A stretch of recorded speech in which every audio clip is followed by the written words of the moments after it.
지금까지 나타난 걸로 봐서는 법적으로 어떻습니까? 변호사님이 봤을 때는 이게 직권남용이 성립이 됩니까? 아니면은 뭘로 만약에 탄핵까지 갈 수 있다면 중대한 어떤 법적 위반 사유가 있는 거예요?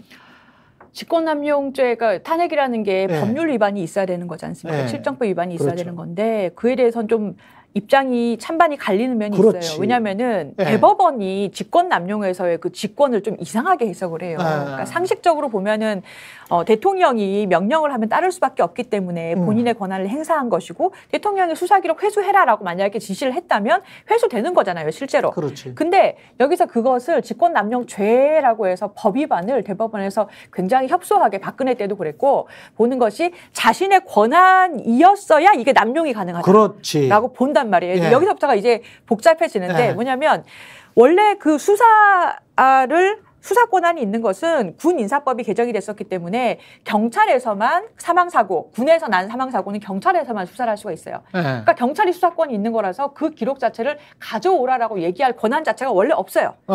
법적으로 엄밀하게 보면 대통령실에 그런 권한이 없는데 남용을 한 거예요. 뭐 없는 권한을 남용하면 이게 직권남용죄가 되냐 마냐. 그러니까 이거를 안 된다라고 하는 의견들이 많잖아. 맞아요. 근데 네. 그게 상식적이지가 않지 않습니까? 네. 그렇게 그렇죠. 하면 사실은 정말 더 나쁜 직권남용은 처벌을 못하고 그렇죠. 직원한 남용한 사람만 처벌이 돼요. 그렇죠. 그게 법에서 이 직권남용죄를 사법농단이고 비슷한 거 아니에요? 맞습니다. 그렇죠. 네. 그래서 이제 죄가 가벼워졌었죠. 네. 상당 부분. 사실은 저는 대법원에서 그렇게 해석하는 것은 지나치게 이 책만 읽는 그런 선비적인 그렇죠? 해석이 아닌가. 상식에 맞지 않다라고 근데 생각해요. 최상병 특검이 이렇게 쭉 떠오르고 난 다음에 한 몇 개월 지나니까 바로 그 이야기를 하기 시작하더라고. 보수신문들에서 야, 직권이 없는데 무슨 직권남용이야. 이거는 나중에 가면은 탄핵 사유가 안 될 수도 있어라는 법리적으로 이제 계속 몰아붙이는 거예요. 그러니까 정황이나 증거가 봤을 때는 뭔 일을 저지른 거는 같아. 네? 뭔 일을 저지른 거는 같은데. 저는 어떻게 보냐면 헌법재판소가요. 네. 우리나라 헌법재판소가 예전에 노무현 대통령 때는 어떠한 정면 돌파까지 했었냐면 행정수도 만들 때요. 우리나라가 그 경성 무슨 경국대전에 우리나라 수도는 서울이다라는 관습헌법이 있다라고 해서 돌파를 해서 이걸 위헌을 만들었었어요. 그렇죠. 그러니까 행정수도를 서울에서 지방으로 옮기는 걸 못하게 하려고. 사실은 해석론이라는 것이 헌법재판소가 원래 그 결기를 되찾는다면 사실은 직권남용죄에 해당한다라는 해석도 가능합니다. 가능한데 그렇죠. 결국에는 이제 국민들이 얼만큼의 파워를 나중에 그 탄핵이 소추가 만약에 된다면 다 가정입니다. 얼만큼의 압박을 하고 얼만큼의 이제 열의를 갖고 있느냐에 따라서 저는 사실 법관들이란 좀 이제 소심하신 면들이 있기 때문에 사법 적극주의를 행사할 수도 있고 사법 소극주의를 행사할 수도 있다. 이렇게 봅니다. 그러니까 이렇게 하려는 거 아닌가? 이건 의심인데요. 그러니까 이를테면 이번에 기자회견에서 기자가 물어봤잖아요. 경로한 사실이 있느냐라고 물었거든요. 이를테면 이만한 일로 하는 경로한 사실이 있느냐 그랬더니 대통령 그 얘기는 안 하고 사고가 났을 때 왜 우리 병사가 죽게 그렇게 했느냐고 질책을 했다. 그렇죠. 그건 얘기 안 했거든요. 뒤에 나중에 이시원 비서관인가요? 공직기관 비서관이었는데 사표냈습니다. 그러니까 그 당시에 공직기관 비서관. 내가 알아서 다 했다. 라고 할 수도 있죠. 내가 알아서 다 했다. 그럼 증거 있어? 대통령 경로하고 대통령 했다는 증거 있어? 그런 말도 있다면서요. 그렇죠.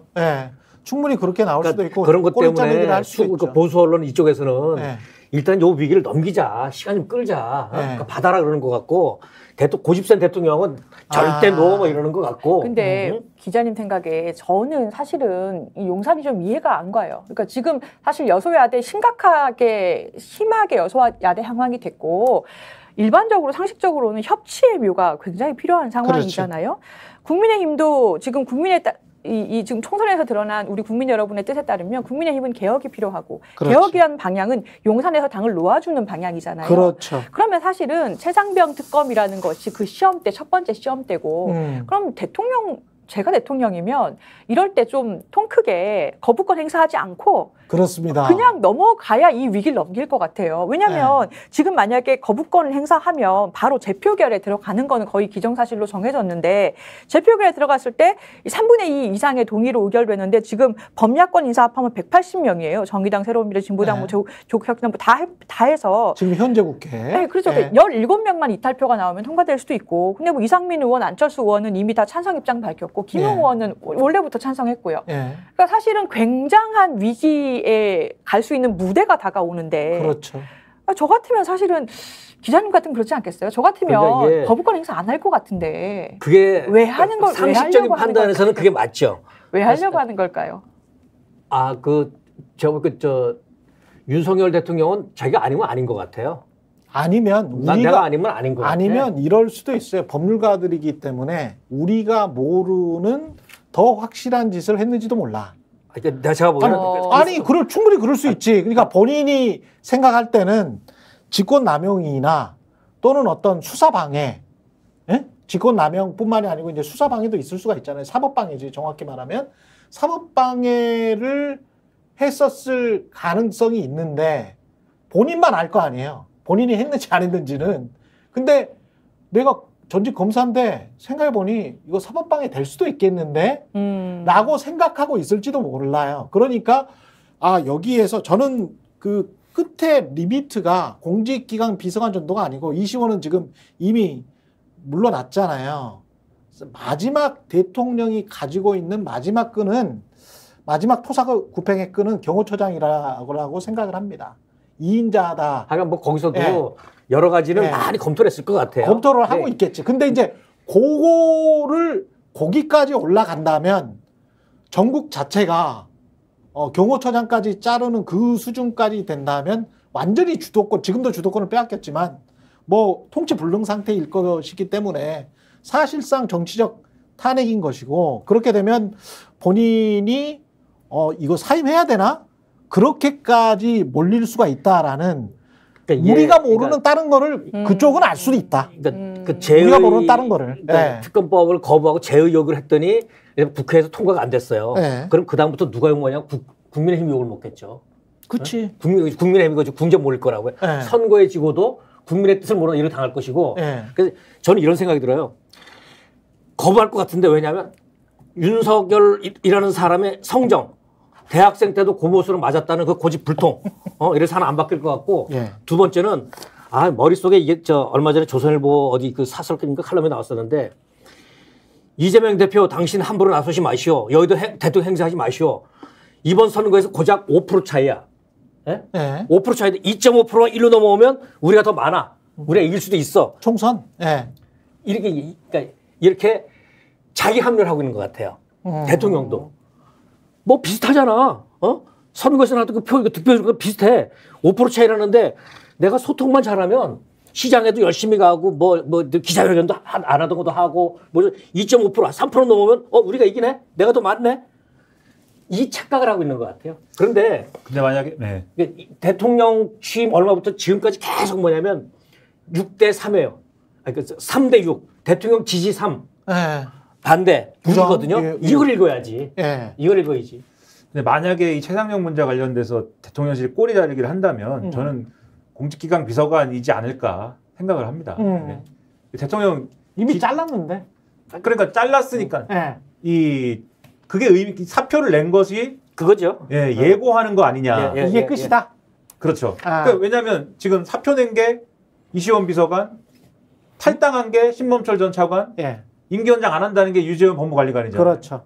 그러니까 이게 지난번 기자회견에서 대통령 말씀 듣고 이게 그런 것 같다라는 생각을 한 게 대통령이 공수처 수사를 보장한다고 하면서 출국금지 이상하다라고 했다고 말씀드렸는데 그 출국금지가 이상하다라고 한 게 누구에 대한 출국금지입니까? 이종섭 전 장관에 대한 출국금지잖아요. 그렇죠. 그러니까 공수처 수사가 이종섭 전 장관에 대한 수사가 지금 잘못됐다라고 얘기한 거랑 다름이 없어요. 이거는. 그렇죠. 그러니까 이 공수처 입장에서는 이종섭 전 장관에 대한 수사를 제대로 할 수가 없는 거예요. 이건. 제대로 해도 문제가 되는 거고 반개도 문제가 되는 거죠. 대통령 입장에선. 그러니까 사실은 대통령 입장에서는 이종섭 수사한 너희 이미 이상해졌기 때문에 이종섭을 수사하는 건 너네는 내 입장에서는 완전히 너네는 야당 편드는 수사야. 이렇게 제가 볼 때 말뚝을 딱 박아버린 거거든요. 근데 왜 그랬을까를 생각을 해보면 거기까지만 해. 차관까지만 해. 그러니까 이시원 비서관이 가장 강력하게 지금 개입한 걸로 의심되는 게 네. 서류 회수 국면이잖아요. 그렇죠. 이 서류 회수 국면에 이시원 비서관이 움직여가지고 국방 라인, 그다음에 경찰 라인 다 움직여가지고 해병대 수사단이 경찰에 넘겼던 서류를 다시 뺏어오는 데 역할을 한 건데 그것에 대한 어떤 법적 근거나 이런 거는 아무것도 없는 거지 않습니까? 그게 없다 보니까 유재원 법무관리관한테 전화를 해가지고 그 뭐 근거가 될 만한 정당할 만한 거 없어? 네. 라고 물어본 거 아니냐라고 우리가 의심하는 거잖아요. 그렇죠. 그 보고서 작성해서 보내라고 한 게. 네. 그러면 근데 그 당시에는 이종섭 전 장은 해외로 나가 있었단 말이에요. 우즈베키스탄에 가 있었단 말이에요. 그러니까 사실은 요걸 가지고 만약에 수사를 드러난 사실들만 가지고 그냥 싹 해버리면 그 당시에 국방부에서 서류 회수하는데 관여한 사람은 신범철 전 차관이 아마 대행했을 것이고 장관 직무를 그 다음에 유재원 법무관리관이 그거에 대한 키 역할을 했을 것이고 그걸 위해서 컨트롤한 게 이시원 공직기관 비서관이다. 여기까지는 그러면 자르는 거고 이종섭 전 장관이 핵심적으로 문제가 되는 거는 그 전의 단계잖아요. 사실은 이첩을 보류시키고 이첩 보류 갑자기 누군가에게 무슨 말을 들었는지 모르겠지만 대통령실에 연락을 받고 이첩을 보류시키고 그리고 그 전 단계 오늘 나온 보도는 그 전 단계에서부터 계속 대통령실이 해병대 수사단이 뭘 수사하는지를 계속 체크하게 하고 이런 것과 관련돼서 이종섭 전 장관이 해야 될 말이 많은데 그거는 공수처수사가 이상하다라고 대통령이 딱 낙인을 찍어버렸다. 그게 뭐냐? 어디를 자를 거냐를 케이크를 어디를 어떻게 자를 거냐를 분명하게 보여준 거 아니냐라는 느낌이 좀 들었습니다. 스픽스는 말하는 언론입니다. 대세는 유튜브, 그중에서 스픽스. 좋아요, 댓글, 구독, 알림 설정. 여러분이 저희를 사랑해 주시고 우리가 여러분을 사랑하는 4가지 방법입니다.